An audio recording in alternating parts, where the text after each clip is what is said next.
but I'd want to hear Latham's view because he has military experience. I don't. I understand that it's one thing to take a city, but the sniper fire and the attacks he'll have from trying to occupy a city, I just think this is a quagmire of epic proportions.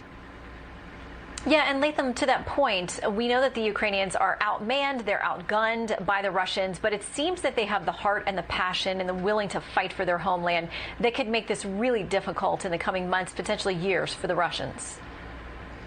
Yeah, I mean, Shannon, I think that's exactly right. I mean, when you're in a situation like this, there's so much to be said for the will to fight, when you've got something to fight for.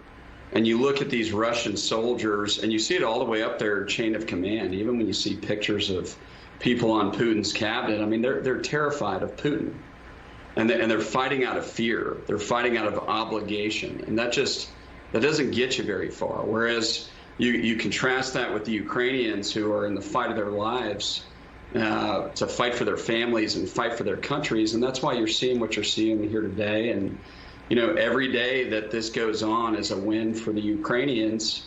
They just got to stay in this fight and make the Russians bleed.